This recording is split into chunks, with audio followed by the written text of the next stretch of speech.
not a hero or villain. You're not even a woman, in the way most people understand the word. In this world, a world of floating lanterns and whispering kimonos, you are a product. A living, breathing piece of art wrapped in silk and tradition and sold by the hour. Forget everything you think you know about feudal Japan's pleasure quarters. Hollywood and history books have given you the polished, romanticized version. They've shown you the grand halls and the tragic love stories. But what they haven't shown you is the truth of it all, the mundane, the boring, the exhausting, and the surprisingly human reality of a day in your life. It's a reality of aching feet, of carefully applied makeup, of forced smiles, and of a relentless clock that ticks from dawn till dusk and then ticks all over again. So forget the sweeping cinematic scores. Just breathe in. Relax. Listen to the gentle rustle of your silk underkimono as you stir from a restless sleep. This isn't a story of grand rebellion or passionate romance. It's a story of survival, of small victories and smaller comforts. This is a story for you now. The first hint of dawn doesn't trickle in through a window. It doesn't even paint the sky with a gentle pink. Instead, it seeps into the room as a shift in sound. The distant, muted hum of the city beyond the walls of the Yoshiwara district begins to change. The night watchman's bells have stopped their rhythmic tolling, and now you hear the quiet patter of an early morning street sweeper's broom. You are stirring from a place that is not quite a dream, but certainly not reality. Your mind in that soft space between sleeping and waking is still playing out the theatrical performance of the previous night. It's a jumble of half-remembered conversations, the smell of sake and the heavy, humid air of the tea house. You're lying on a futon, on a mat of woven tatami. The air is cool, but a thin layer of sweat still clings to your skin. The lingering scent of sandalwood incense and something else, something distinctly human and musky, hangs in the air. You open your eyes. The room is small, and even in the dim light you can make out its Spartan contents. A lacquered box for your hair ornaments a small chest for your personal belongings and a single low table.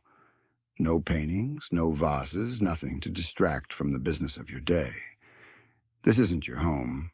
It's a workspace. It's a stage. And your performance begins the moment your feet hit the floor. The floorboards creak with a familiar groan as you sit up. Your body is stiff, a collection of aches from hours spent kneeling in seiza, a formal kneeling position that looks elegant, but feels like a slow-motion torture device. If you've ever tried to sit cross-legged for longer than 5 minutes at a dinner party, you have a small, tiny, minuscule idea of what this feels like, but with the added bonus of your entire weight on your calves and ankles. Welcome to the show. The day in the Yoshiwara doesn't start with a leisurely breakfast. It begins with the rituals of purification and preparation. You fetch a small basin of water cold and bracing against your skin. This is the moment when the public persona you wear begins to slowly solidify. You rinse your face, clearing away the last remnants of sleep. Your reflection in the polished metal basin shows a face that is not yet yours. It's a blank canvas. This is a time of solitude, a brief pocket of privacy before the world rushes in. This quiet, solitary act is your first line of defense. It's how you reclaim a small part of yourself before you have to give it away again. Historians still argue whether the elaborate morning rituals were a form of self-care or just another layer of control imposed by the houses. It's probably a bit of both, isn't it? Like how you get ready for a big job interview, you want to look your best, but the company also expects you to. The process of becoming the courtesan is long and arduous. It's a multi-hour transformation from the woman you are to the role you must play. You start with your skin, A thick white paste, a mixture of lead and other powders, is carefully applied to your face, neck, and chest. It's a painstaking process to get it perfectly smooth, a flawless mask that erases any sign of imperfection, any hint of the person beneath. This is where the magic or the artifice begins. This lead-based makeup, called oshiroi, was a staple of the time, not just for courtesans, but for actors and noblewomen too. It made the skin appear porcelain white, a sign of beauty and high status. Of course, the fact that it was made of lead and would slowly over a career lead to skin problems and health issues was just a delightful bonus. It's like the 17th century equivalent of wearing super tight jeans. Looks good, feels terrible, and probably not great for you in the long run. The face you present to the world is a mask, and this is the first coat. Your hair is next. It's an intricate, heavy coiffure that takes hours to construct. You have a hairstylist who helps you, a woman who moves with the practiced efficiency of a surgeon. She's a kamisori, a hairdresser who works only with the courtesans. The style is not a simple bun. It's a work of structural engineering, a high, elaborate arrangement of your own hair supplemented with false hair pieces to give it volume and height. Pins, ribbons, and combs are woven into the structure. This isn't a hairstyle you can just wash out at night. It's a fixture. It stays in place for days, sometimes even a week, with only minor touch-ups. A quirky tidbit to avoid ruining this masterpiece of hair and pins: you would sleep with your neck on a small wooden pillow called a takamakura, which looks about as comfortable as a brick and is probably about as soft. The first time you used one, you woke up with a crick in your neck that you were sure would last a lifetime. You learned to sleep on it, though.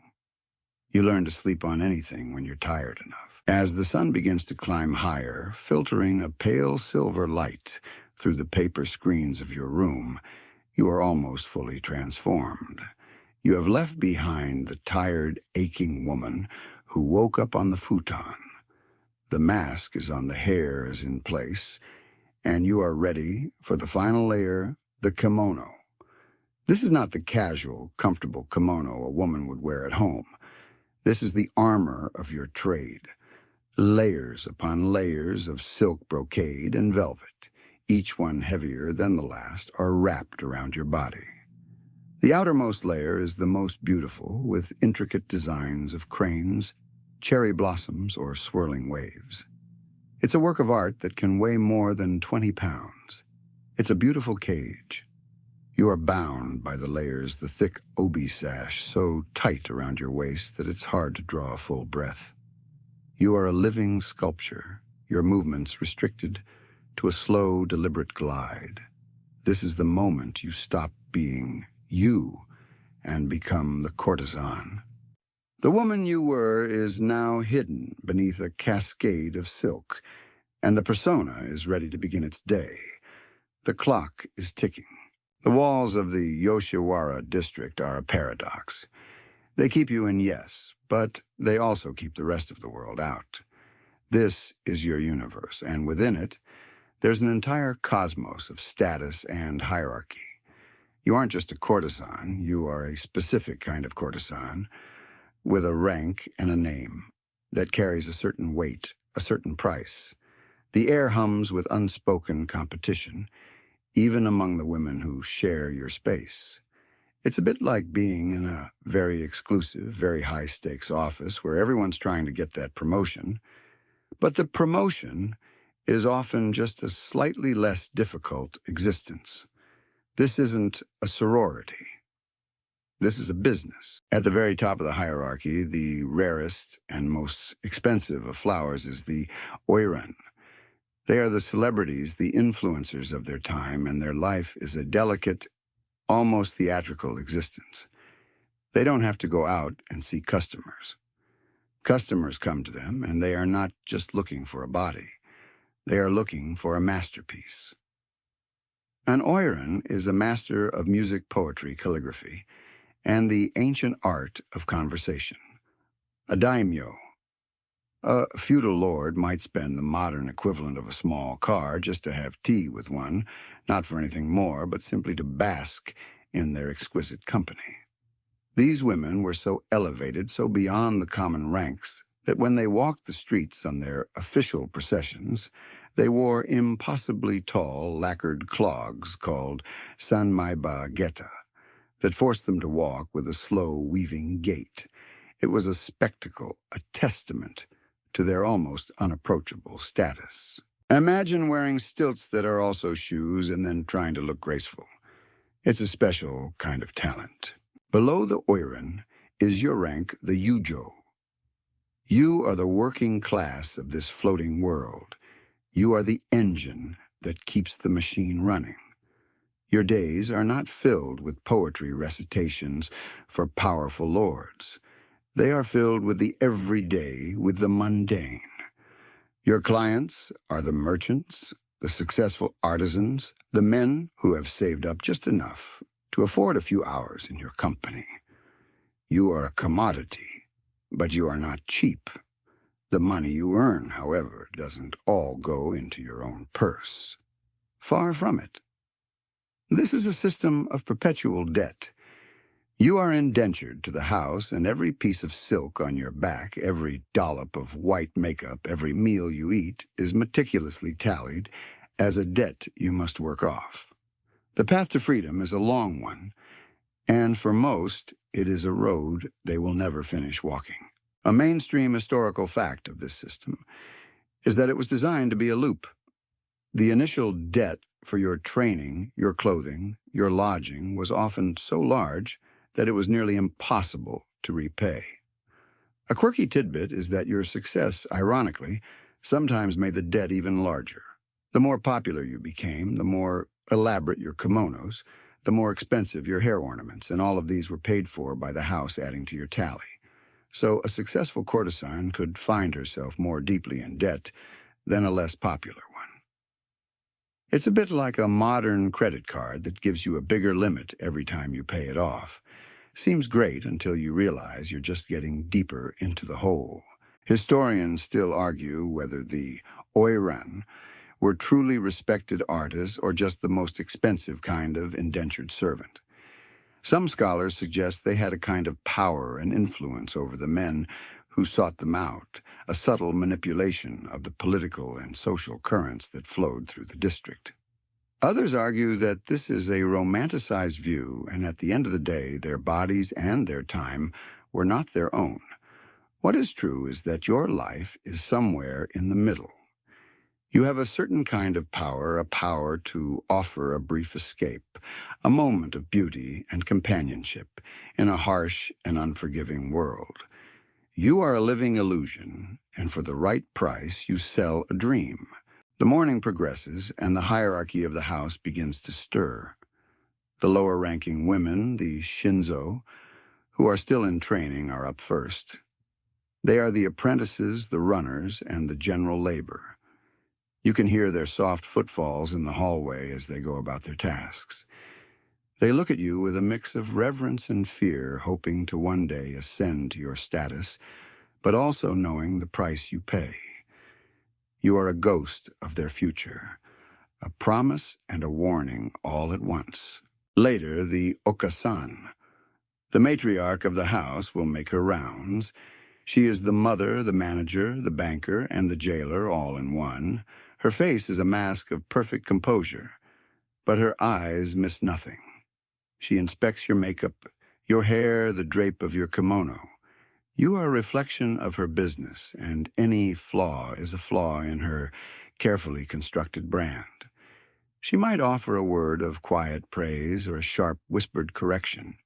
Either way, her presence is a reminder of who holds the strings.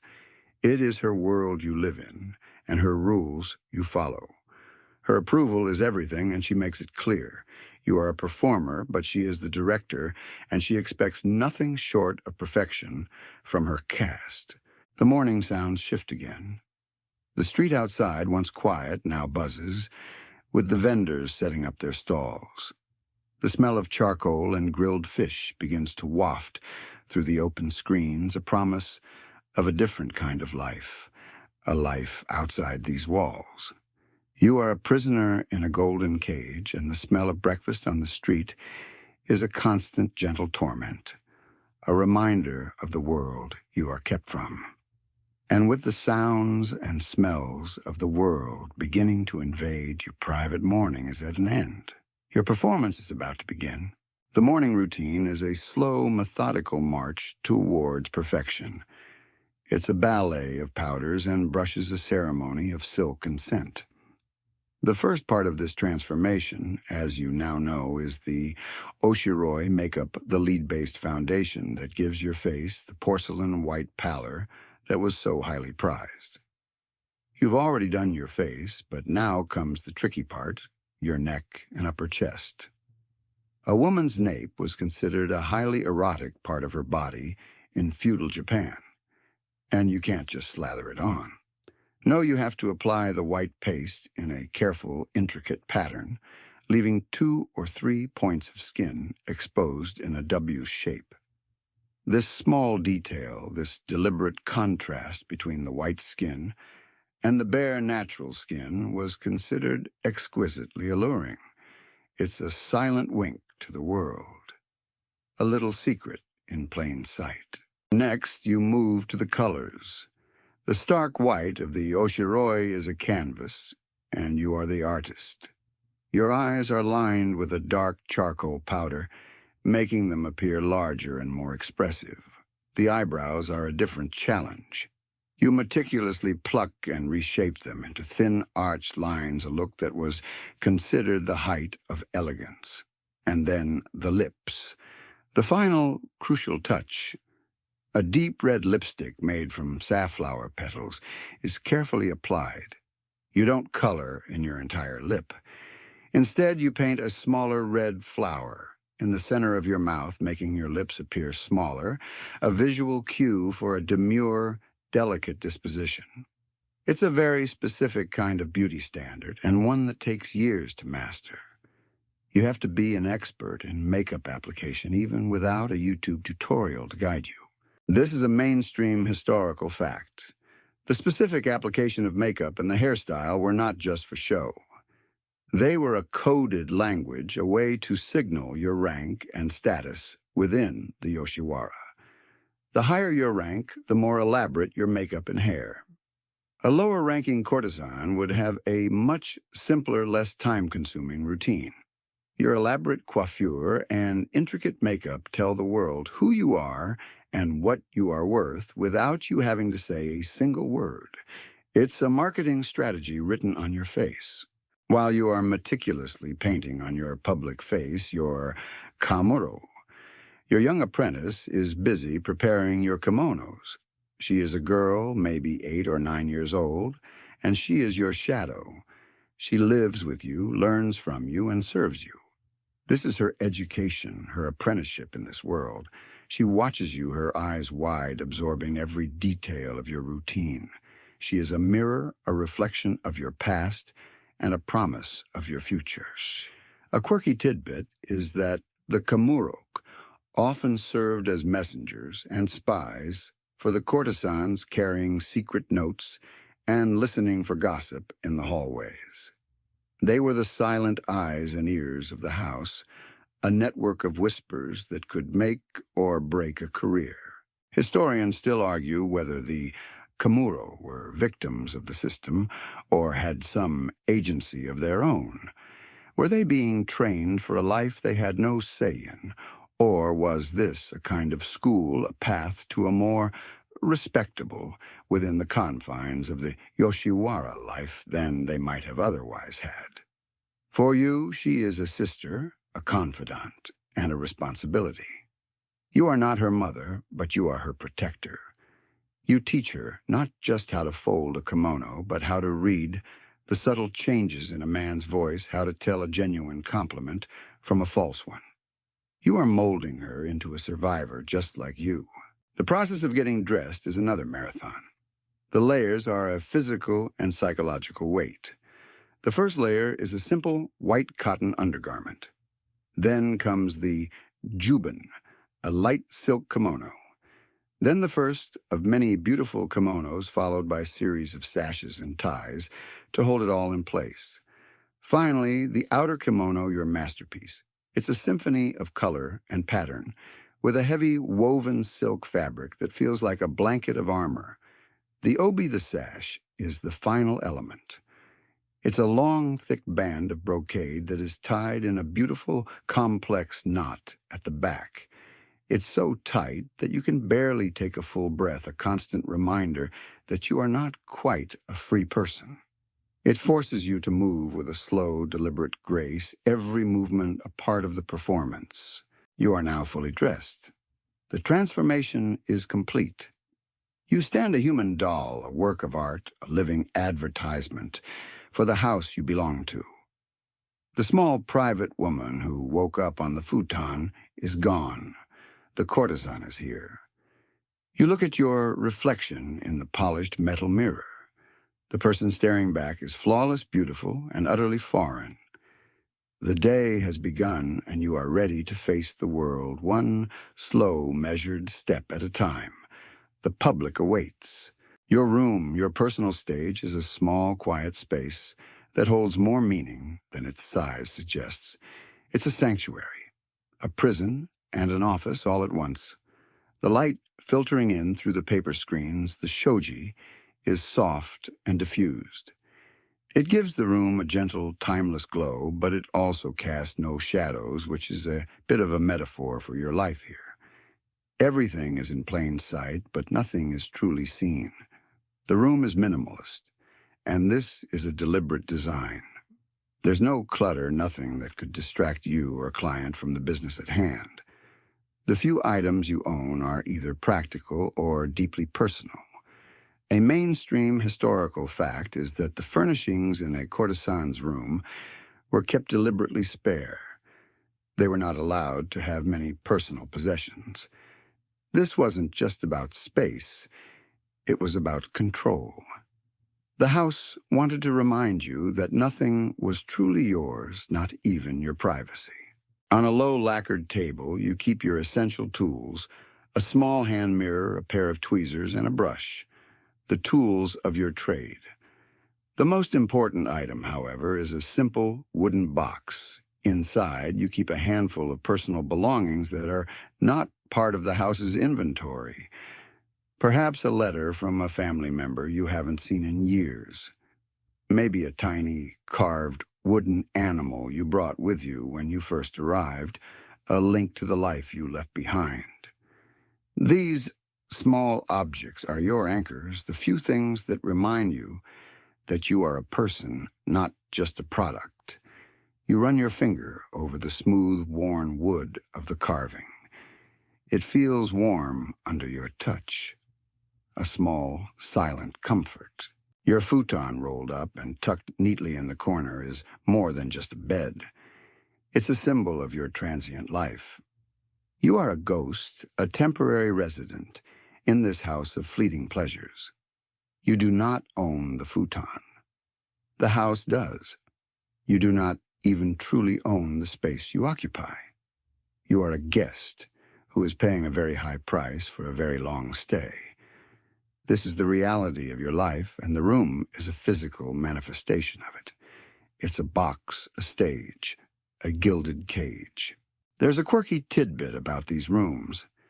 Because they were so small and so similar, courtesans would often personalize them with small, hidden details. A tiny drawing on the back of a paper screen, a carefully folded paper crane, tucked into a corner, a single faded flower petal pressed between the floorboards. These were tiny acts of rebellion, of asserting your humanity in a place designed to strip you of it. It was like leaving a secret message for yourself, a reminder that you were still there, still a person, with a story that wasn't for sale. You have your own secret, a small hidden knot in a thread of your quilt. It's a simple thing, but it's yours. Historians still argue whether the minimalist nature of the rooms was a form of psychological manipulation, designed to keep the courtesans from forming attachments or simply a practical necessity of the time. Was it a way to enforce the idea of a floating world, a life with no roots? Or was it just easier to clean? It's probably a mix of both. The system, after all, was an elegant machine designed to extract profit and maintain control, and every part, from the smallest knot to the largest building, was a carefully planned piece of the puzzle. You walk over to the screen, sliding it open, just enough to peer into the narrow hallway.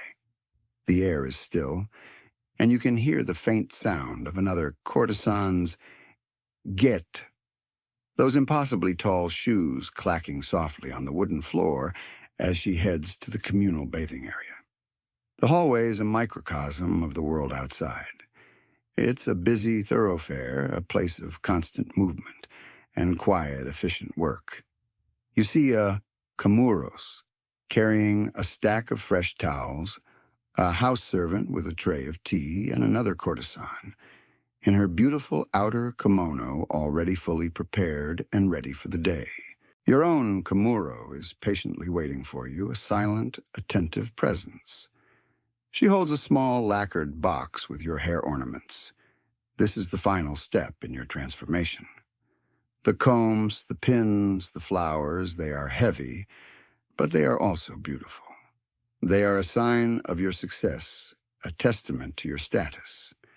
As she carefully places them in your hair, you feel the familiar pull, the slight ache in your scalp. It is a pain you have come to accept, a small price to pay for the illusion you sell. The ornaments, a cascade of gold and lacquer, glint in the soft light. You look at your reflection again. You are complete.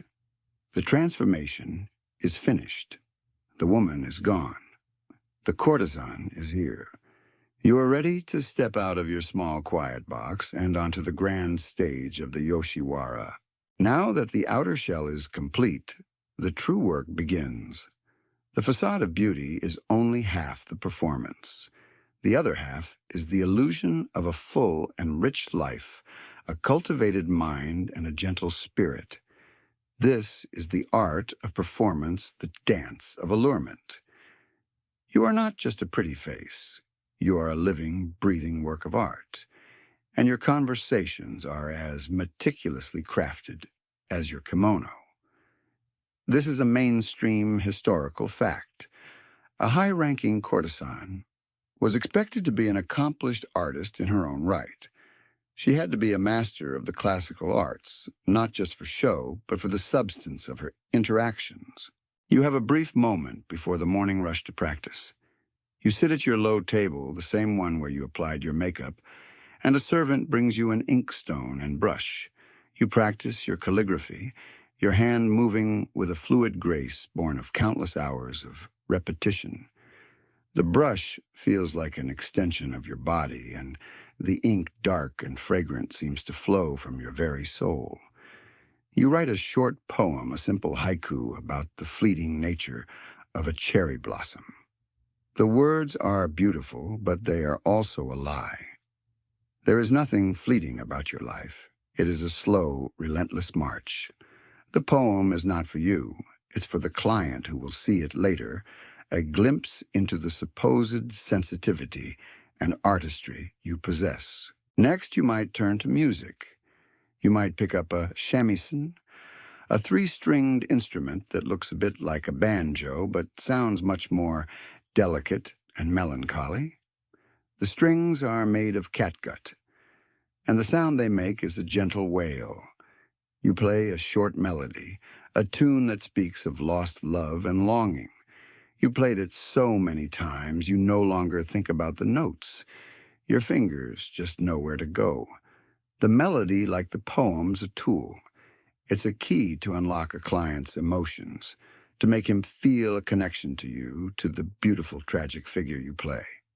Now, it's a way to say, I understand your sorrow without having to say a single word.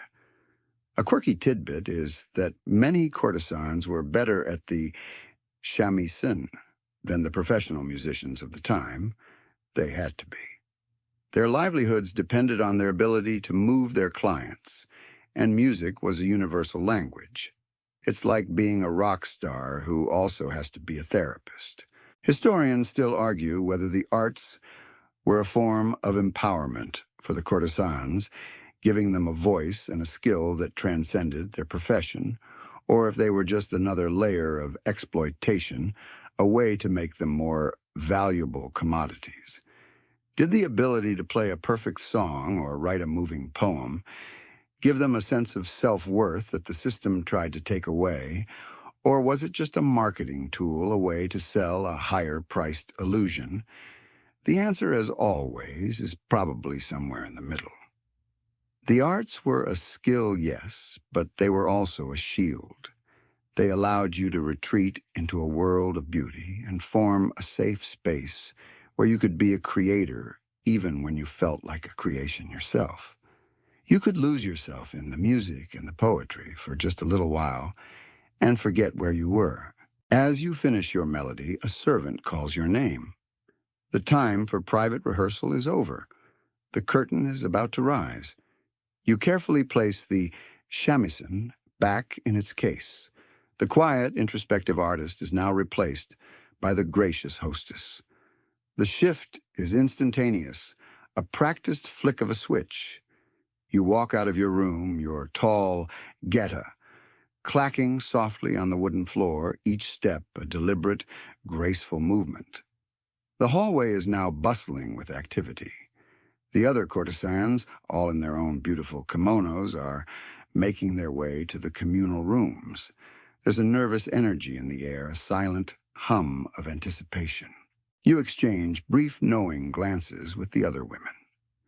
There's no time for long conversations, but a small smile or a nod is enough.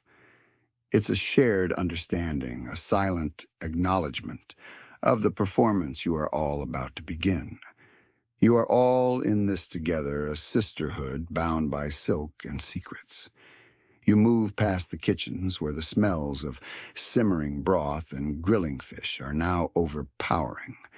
The air is thick with the scent of perfume and food and human existence. It's a sensory overload, a stark contrast to the quiet solitude of your room. The grand stage of the tea house awaits. The tea house is the heart of the Yoshiwara. It's a place of business, yes, but it's also a stage, a grand theater where you are both the actor and the prop. As you enter, the sudden shift in atmosphere is almost physical.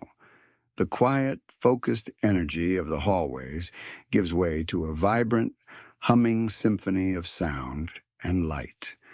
The air is thick with the competing smells of incense, expensive perfume, and freshly brewed tea.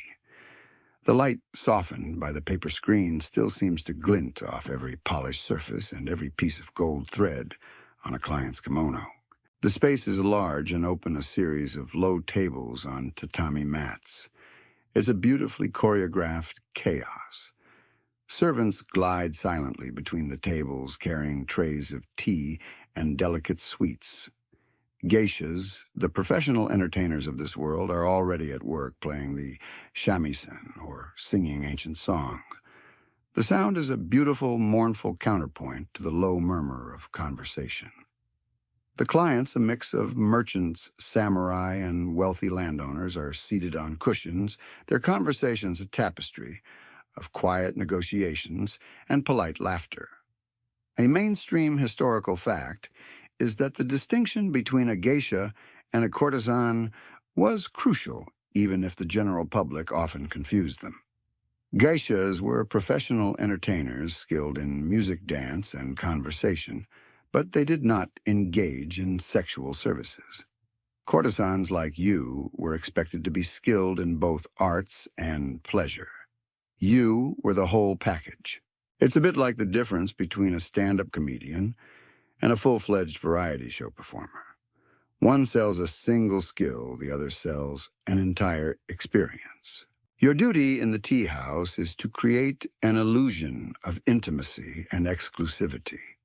You are not a dancer or a musician in this setting. You are a conversationalist, a muse, a beautiful object of admiration, You must be able to listen and to respond with wit and charm to make each client feel as though they are the only person in the room. You circulate through the space, moving with the practiced, deliberate grace that your heavy kimono and tight obi demand. You sit with one group, a quiet, attentive presence, then move on to the next. The work is exhausting in a way that has nothing to do with physical labor. It's the constant, relentless pressure to be on, to smile, to nod, to listen, and to always, always be in character. There's a quirky tidbit about the seating arrangements. The highest-ranking courtesans would sit on cushions that were slightly higher than their clients. This was a subtle but important gesture, a way of signaling their elevated status and reminding the client that this was not a simple transaction. It was a privilege to be in their company. It was a silent assertion of your value, and it made the whole exchange feel more like an honor than a purchase. You, however, sit at the same level as the clients, a constant reminder of your own rank. Historians still argue whether the elaborate and highly regulated etiquette of the tea house was a way to protect the courtesans by making every interaction a public formal performance, or if it was just another layer of the psychological game, a way to make the clients feel as though they were receiving a truly elite experience. Was the politeness a shield, or was it just part of the sales pitch? It's probably a bit of both. The strict rules made it so that a man couldn't simply walk up to you and demand your time. There was a process, a ceremony, a respectful distance that had to be maintained. It gave you a buffer, a little space to breathe before the real work of the evening began. The day progresses in a blur of teacups and quiet chatter. You smile so much your face begins to ache. You nod in agreement to conversations about silk prices and political gossip. You are a mirror reflecting back to each man the image he wants to see, a poet, a philosopher, a beautiful, tragic figure. You are everything to everyone, and you are nothing to yourself. The hours stretch on a slow, gentle torture. The sound of the shamisen is a lullaby, the scent of the incense is a soft perfume, but beneath it all there is a low, thrumming hum of exhaustion and emotional strain. The tea house is a beautiful, elegant cage, and you are trapped inside. The dance of negotiation is an intricate one, and it's not always about money. The men who visit the tea house are not just here for a transaction. They are here for the performance, for the illusion that you are a person with a story, not just a service. The trick is to balance charm with a quiet, unshakable sense of self-worth. You have to make them feel like they are the most interesting person in the room without ever giving away too much of yourself. It's a bit like a game of poker, but the stakes are much higher. A wrong word, a too eager glance can change the entire dynamic of the night. You are a chameleon adapting your persona to suit the whims of each client. A mainstream historical fact is that clients often had to visit a courtesan multiple times and prove their sincerity and financial solvency before they were even allowed to spend a night with them. This wasn't just about making money. It was a way of establishing a power dynamic, of making the client feel as though he was winning a prize, not just paying a fee. It made the entire experience more valuable in his eyes. You're sitting with a group of men, a merchant from Kyoto, and his two companions. The merchant is a garrulous man, loud and full of bluster. He tells a long, rambling story about a business deal that went wrong, and you listen your face, a mask of polite interest. You nod at the right moments, your eyes wide with feigned sympathy. You make small, encouraging sounds. Ah, so desu ka. Oh, is that so? The merchant preens under your attention, a peacock showing off its feathers. A quirky tidbit is that you had to learn to read the subtle social cues of different classes. A samurai might be reserved and taciturn, a merchant might be boisterous, a scholar might be quiet, and introspective. Each one required a slightly different performance, a different kind of gentle manipulation. It was a form of social engineering, and you were a master of it. Historians still argue whether the courtesans had any real power in these interactions. Did they simply fulfill a role, or did they subtly influence the men they spoke to, gathering information and manipulating events from behind the scenes? There are legends of high-ranking courtesans who were political advisors to powerful men, their words a quiet whisper in a noisy world. Oh, was this reality or just romanticized myth? You don't know the answer. All you know is that you have a certain kind of power. You can soothe a man's ego. You can make him feel heard. You can provide an escape from the harsh reality of his life. That in itself is a kind of power. The hours bleed into one another. Tea is refilled, fresh sweets are brought out, and the conversations ebb and flow like the tide. The light outside begins to soften, and the paper screens take on a warm, golden glow. The atmosphere in the tea house changes subtly from the polite daylight hours of conversation to the more charged, intimate energy of the evening. The sound of the shamisen becomes more insistent, more melancholic. The geisha's songs are no longer just songs. They are stories of love and loss. It's a prelude to the main performance, a warming up of the audience. You finally get a brief respite, a moment to yourself in the crowded room. You take a sip of your tea, the bitter taste a welcome shock to your senses. You watch the other women, your sisters, as they go about their duties. You see the same masks of perfection, the same practiced smiles. But you also see the flicker of exhaustion in their eyes, the brief, unguarded moment when their posture slumps just a little. These are the moments of truth, the small cracks in the facade. You are all performers, and you are all tired. The tea house is a beautiful, elegant theater, and you are all trapped on the stage, waiting for the curtain to fall. But the night is just beginning. The most important part of your day is still to come. The tea house is the opening act. The main event happens behind closed doors in the quiet, private rooms of the house. The day is winding down, but the night is just beginning. Despite the constant pressure, to be a product, to be a source of income for the house, you find moments of quiet camaraderie. This is the unspoken bond of sisterhood, a silent network of support that exists beneath the surface of the polite competition. You are not a group of friends who chose to be together. You are a collection of women who have been thrown together by circumstance, and you have to rely on each other to survive. It's a bit like a team of colleagues who hate each other, but also know that if one of them fails, they all might fail. There is no official club, no secret handshake. It's all in the eyes and a knowing smile and a quiet nod. A mainstream historical fact is that within the pleasure quarters, a complex web of relationships existed between the women. Older, higher-ranking courtesans would often act as mentors to the younger women, offering advice on everything from which clients to avoid to the best way to tie an OB. This wasn't always a selfless act. The more successful the apprentices, the more valuable the house, and by extension, the mentor. But for a young girl who has been ripped from her home and family, it was a lifeline.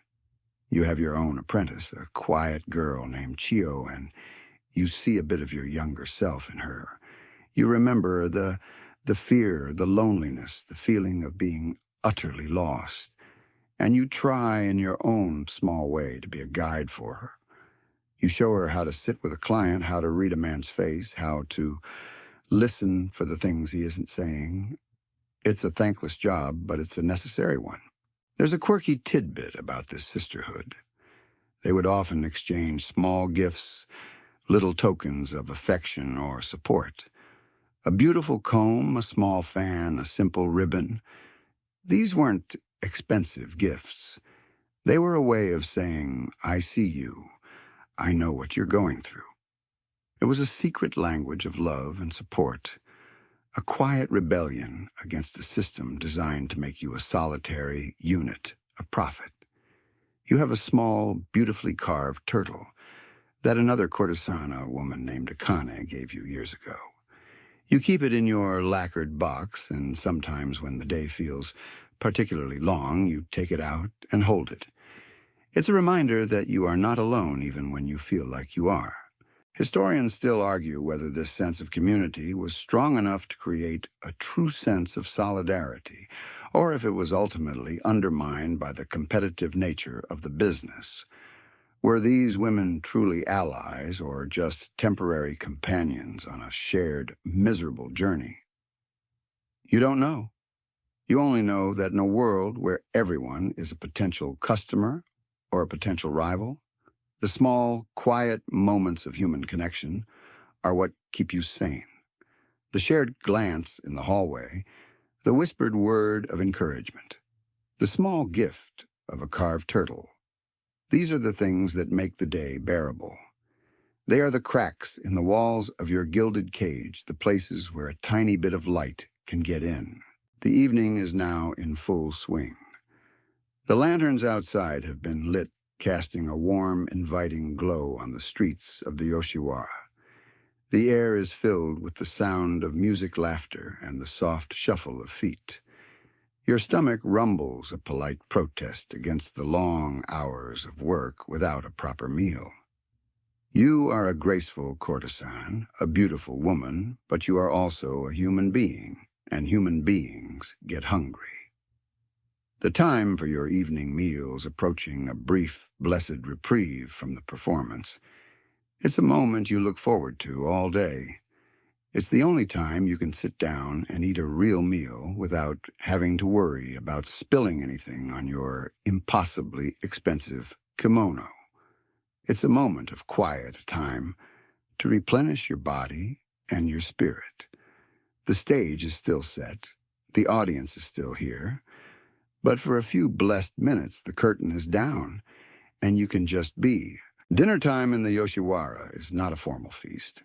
It's a quick, quiet affair, a necessary refueling before the busiest hours of the night. You're led by your kamuro to a small private antechamber away from the main tea house floor.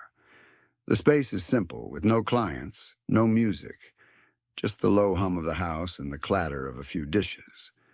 This brief reprieve is a small luxury, a moment to drop the facade and simply be a person who needs to eat. A mainstream historical fact is that the courtesans of the Yoshiwara were often fed a diet of simple, nutritious foods to maintain their health and appearance. They might eat a bowl of rice with pickled vegetables, some grilled fish, and a simple vegetable broth. It wasn't gourmet dining, it was fuel. And you, after hours of smiling and talking, are in desperate need of it. You eat quickly with a quiet efficiency born of years of practice. There's no time for leisurely conversation or savoring the flavors. The food is good, but you're not here for the taste. You're here for the energy. Your kamuro sits with you, a silent, watchful presence. She eats a small portion of the same meal, her eyes never leaving you. You share a look with her, a silent moment of understanding. She knows you're tired, and she knows that the most difficult part of the day is still to come. This shared quiet meal is a small, humanizing act, a brief pause in a life that is otherwise a relentless performance. It's a moment of peace before the storm. A quirky tidbit about these meals is that the courtesans would sometimes hide food away for their kamuro or other lower-ranking servants. It was an act of small, quiet rebellion, a way of subverting the rigid hierarchy of the house. It was a way of saying, we are a family, not just a business. You slip a piece of fish to your kamuro, a small, silent gift of kindness. She accepts it with a quiet gratitude, her eyes full of a loyalty that runs deeper than any contract. Historians still argue whether these acts of kindness were genuine expressions of care or just a way for the courtesans to secure the loyalty of their apprentices and servants. Was it a form of mutual support or just a pragmatic business decision? It's probably both. In a system where you are constantly being used, it's a small victory to be able to use your own limited resources to help someone else. It gives you a small sense of power of agency in a world where you have very little of either. The meal is over all too soon. You rinse your mouth, wipe your hands, and stand up. The tiredness that had been momentarily soothed by the food now rushes back in a dull ache in your back and legs. But there's no time to rest. The evening is waiting, and the house is counting on you. Your Kamuro hands you a fresh towel, and you pat your face, a small final ritual of preparation. The quiet human is gone. The courtesan is back. You walk out of the antechamber and into the bright humming chaos of the tea house. The main event is about to begin. The night is young and the clients are waiting. The performance is back on. As the last of the afternoon light fades, the Yoshiwara comes alive. This is the main event, the time when the district truly earns its name as the floating world. The air once filled with the mundane sounds of daily life now hums with the promise of pleasure and escape. The lanterns lining the streets are lit their warm, golden light, turning the gray of the evening into a vibrant, enchanting spectacle. This isn't a town. It's a living, breathing painting. The clients who had been filtering in throughout the day now arrive in a steady stream, their faces a mix of anticipation and relief. They are leaving the harsh, demanding world outside the walls and entering your world, a world of beautiful illusions. Your preparation for the night is a final critical ritual. You check your makeup in a small, polished hand mirror, making sure the white is flawless, the red is perfect, and the black is sharp. Your Kamuro adjusts a stray ribbon in your hair, her small hands working with a practiced precision. You are no longer just a courtesan. You are a beacon of beauty, a promise of a temporary paradise.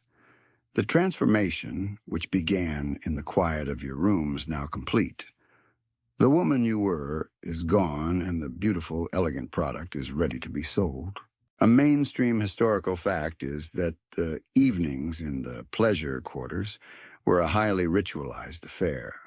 There was a specific order of events, a prescribed way for a client to engage with a courtesan, and a formal set of rules that governed the evening.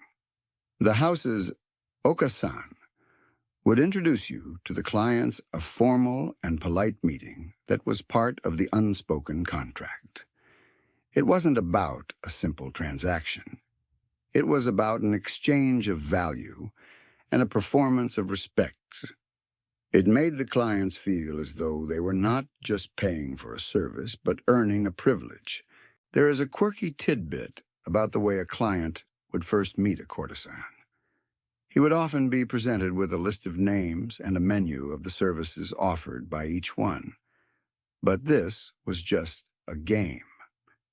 The real decision was often made through a series of intermediaries, hushed conversations, and a careful dance of status and money. The list was just another layer of the illusion, a way to make the client feel as though he was a connoisseur, an expert in the art of pleasure, when in reality he was just another customer. It's like a fancy restaurant with a wine list the size of a phone book, and, the waiter is just going to recommend the most expensive one anyway. Historians still argue whether the elaborate rituals of the night were a form of protection for the women, a way to prevent them from being treated as simple commodities, or if they were just a way for the houses to justify the exorbitant prices they charged. Did the rituals provide a buffer, a space for the women to maintain their dignity? Or was it all just a show, a carefully choreographed lie? You don't know the answer. All you know is that the rituals give you a certain kind of space, a moment to breathe before the real work of the night begins. The formalities give you a shield, a barrier, between you and the men who seek you out. You stand by a paper screen, waiting. The sounds of the tea house are now a dull roar, a symphony of conversation and music. You can feel the nervous energy, the anticipation. Your heart is a drum, a soft, rhythmic beat against your ribs. You are a performer, but you are also a person, and the moment before the curtain rises is always the hardest. You take a deep breath, the silk of your kimono rustling softly. You are ready. The night is yours. The streets of Yoshiwara at night are a world unto themselves. The air, which was still and humid during the day, now pulses with a vibrant, chaotic energy. You step out of the tea house and onto the main thoroughfare, the Nakamise Dori. The lanterns, countless and of every shape and size, cast a warm, golden glow on the faces of the crowds. This is the public face of the floating world, the part of the show that everyone gets to see. It's a sensory overload. The low murmur of conversation has given way to a louder, more boisterous hum. There's the scent of food from the street stalls, the sharp smell of sake, and the constant sweet perfume of incense. This is a mainstream historical fact. The Yoshiwara district was a major tourist attraction. People would travel from all over Japan just to walk these streets and get a glimpse of this fascinating, beautiful, and forbidden world. It was a place of fantasy, a temporary escape from the rigid social rules of feudal Japan. You walk with your entourage, your kamuro, and a few younger servants. You are on display, a living, breathing work of art, and you must carry yourself with a regal grace. Your heavy kimono and high geta force you into a slow, deliberate gait. You can feel the eyes of the crowds on you, a constant, silent pressure. They are not just looking at a woman. They are looking at a dream, a symbol of beauty and artifice. You are the star of the show, and this street is your stage. There is a quirky tidbit about these processions. The courtesans would often wear their hair ornaments in a specific way with a few extra pins or a small hidden charm to signal their availability to a particularly important client who might be watching from a window. It was a silent coded language, a secret whisper in a noisy crowd. Historians still argue whether the spectacle of the Nakamise Dori was a way for the courtesans to reclaim some of their agency, a chance to be admired on their own terms, or if it was just another layer of exploitation, a way to sell the illusion to the masses. Did the adoring stares make you feel powerful, or did they just make you feel like a piece of meat? You don't know the answer. All you know is that for a brief moment you are the most beautiful thing in the world, and that is a kind of power. The procession is over all too soon. You turn off the main street and into a quieter, more private part of the district. The sounds of the crowds fade, replaced by the soft rustle of leaves and the gentle murmur of a nearby stream. This is where the real business is conducted, in the private, lacquered rooms of the tea houses. You are led to a small, elegant room with a single low table and a cushion. A man is waiting for you. This is the main event. This is where the long day of preparation and performance leads. The air in the room is still, and you can feel the weight of his anticipation. You take a deep breath and prepare for your final performance of the night. The man waiting for you is a different kind of client from the boisterous merchants of the afternoon. He is a scholar, an older man with kind eyes and a quiet demeanor. His name is Kenji. He doesn't look at you with the hungry, possessive gaze you've become so accustomed to. He looks at you with a quiet, genuine curiosity. He motions for you to sit, and you do your heavy silk layers, rustling softly as you kneel on the tatami mat. The room is quiet, a peaceful, almost scholarly space. This is a mainstream historical fact. Clients often sought out courtesans not just for physical companionship, but for intellectual and artistic stimulation. The pleasure quarters were a kind of cultural hub, a place where art, poetry, and politics could be discussed freely away from the prying ears of society. You were not just a body, you were a walking, talking work of art. Kenji begins to talk not about himself, but about a poem he's been trying to write. He speaks of the difficult nature of finding the right word, of capturing the fleeting beauty of a moment. You listen, truly listen, for the first time all day. You respond with a quiet observation about a haiku you've been working on, a poem about a single lotus blossom. You discuss the symbolism of the lotus, the way it rises from the mud to bloom in perfect beauty. You are no longer performing. You are talking to another human being, a fellow artist, in a world that doesn't always value art. There's a quirky tidbit about these intellectual clients. They would often bring a courtesan, a small gift, a rare book, a beautiful inkstone, a piece of calligraphy, as a sign of their respect for her mind. It was a way of acknowledging her humanity, a small act of rebellion against the system that saw her as a product.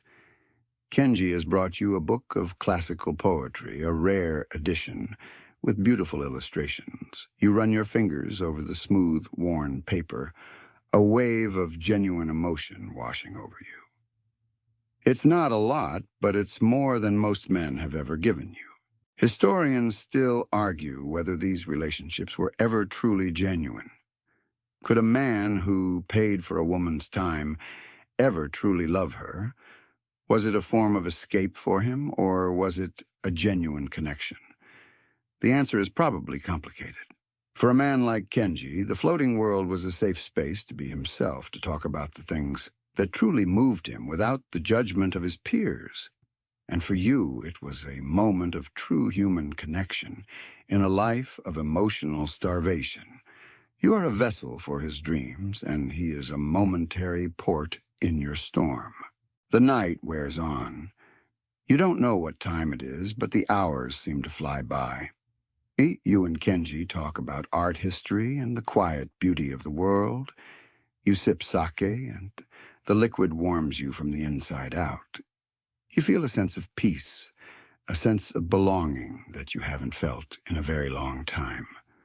This is the other side of your life, the quiet, beautiful moments that make the long hours of performance worth it. The main part of your day is not a transaction. It is a conversation. It is a moment of quiet human connection. And for that, you are truly grateful. The night wears on, and with it, the quiet conversation with Kenji comes to an end. He pays his fee not with the arrogance of a man buying a product, but with the quiet dignity of a man settling a debt of gratitude. He leaves with a small bow, a quiet thank you, and you are alone again in the room.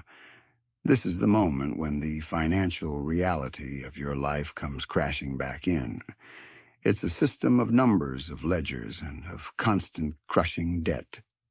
A mainstream historical fact is that the financial system of the Yoshiwara was designed to keep the courtesans in a state of perpetual indentured servitude. The houses would lend you money for everything, your initial training, your kimonos, your makeup, even your food and lodging.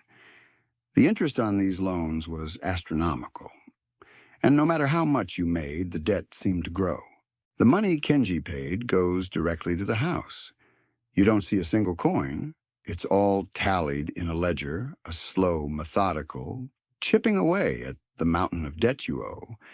You know the numbers by heart, a constant nagging rhythm in the back of your mind. You earn money, but it's not yours. It's the house's. It's a bit like a modern-day payday loan, but with better clothes and a lot more poetry.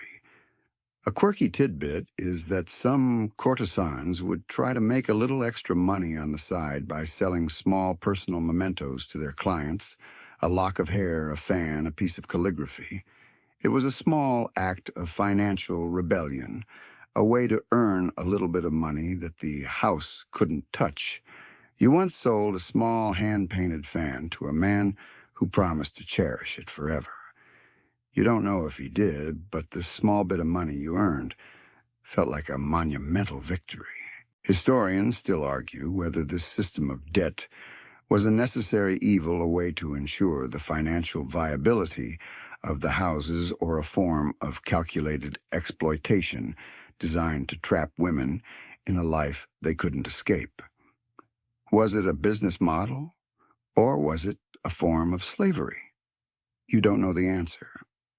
All you know is that the debt is a heavy weight, a constant pressure that keeps you from ever truly being free. It's a chain that is invisible to the eye, but you can feel its weight every single day. You're led back to your room. The hallway is now quiet, the sounds of the night beginning to fade.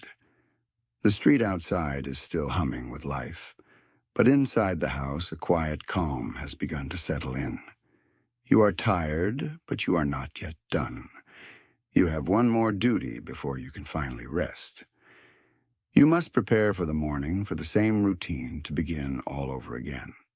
You take off your heavy kimono, the layers of silk and brocade a physical relief. Your body feels lighter, but the emotional weight is still there. You are a person, yes, but you are a person in debt. And the morning and a new day of work is waiting. The path to freedom is a long and difficult one, a road paved with impossible odds. It's the one thing you and every other courtesan dream of, the light at the end of the very long, very dark tunnel.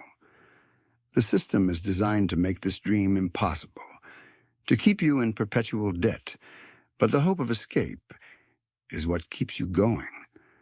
A mainstream historical fact is that the only way for a courtesan to gain her freedom was for a man, a client, a merchant, or a noble to buy out her contract. This was called minai, and it was a public declaration of her freedom and a testament to her value. It was an event, a spectacle, a beautiful act of rescue that was almost always a romantic fantasy. The reality, however, was much more complicated. The price of minai was so high, often equivalent to a small fortune, that only the wealthiest of men could afford it. And even then, it wasn't a guarantee of a happily ever after.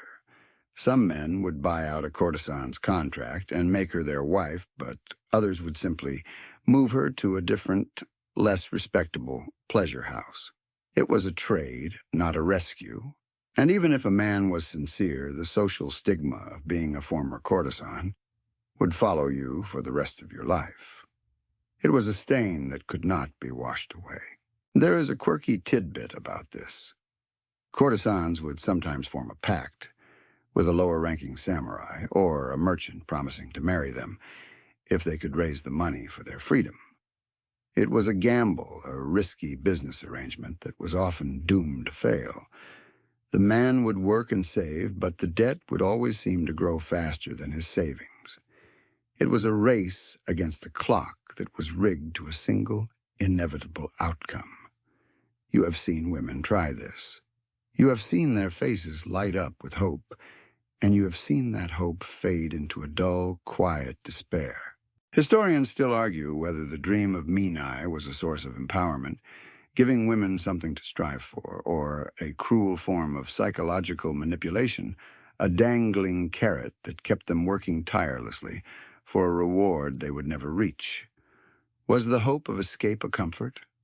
Or was it just a torment, a constant reminder of all the things you couldn't have? You don't know the answer. All you know is that the dream is a powerful thing. It's what gets you through the long nights and the endless days.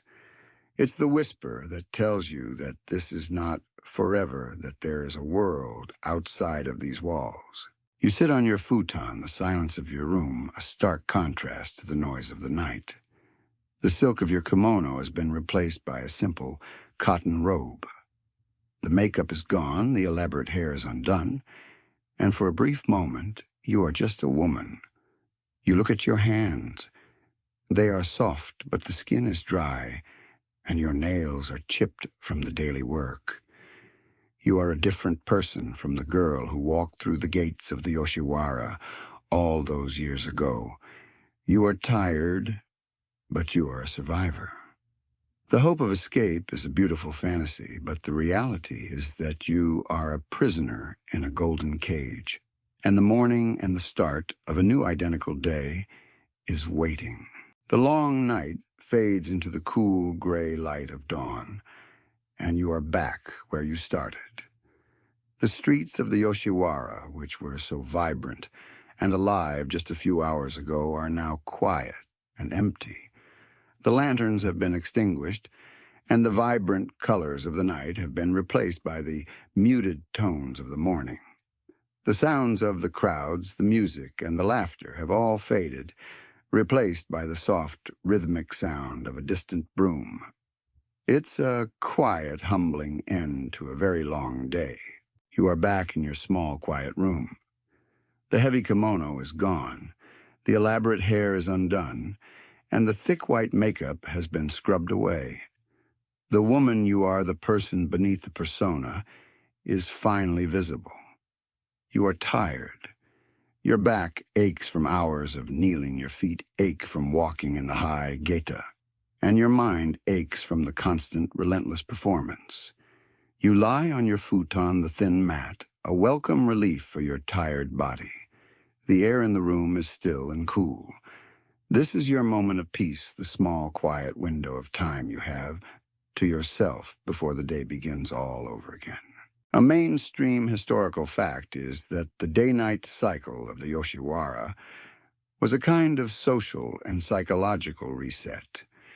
The intense public energy of the night would give way to the quiet, private time of the morning, a chance for the women to rest and prepare for the next round of work. It was a cyclical existence, a life of endless repetition, and the morning was a brief, beautiful pause. There is a quirky tidbit about this quiet time. Many courtesans would use the early morning hours to tend to their small gardens or to write poetry.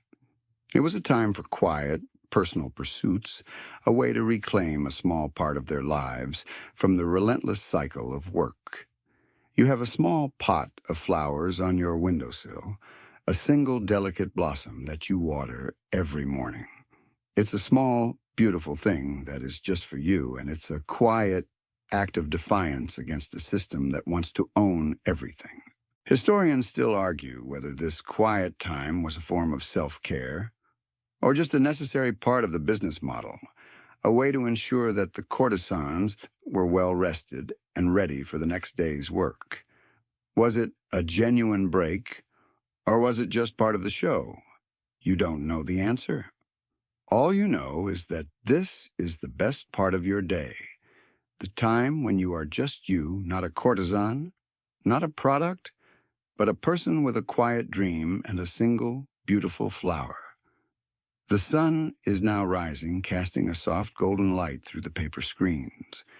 The day is beginning, and you, like the sun, will rise again, ready to face whatever the day brings. You will put on the makeup, the kimono, and the mask, and you will become the courtesan again. The show must go on. The sounds of the street are beginning to stir again. The soft, rhythmic patter of the broom is now joined by the distant hum of vendors setting up their stalls. The air begins to fill with the smell of charcoal and grilled fish. The world is waking up, and so are you. You close your eyes for a moment, savoring the last few seconds of quiet solitude. The day is just beginning, and you have so much to do. But for now, you just lie here, a single, solitary flower in a world of artifice and performance. You are tired, but you are a survivor, and you are ready for whatever comes next.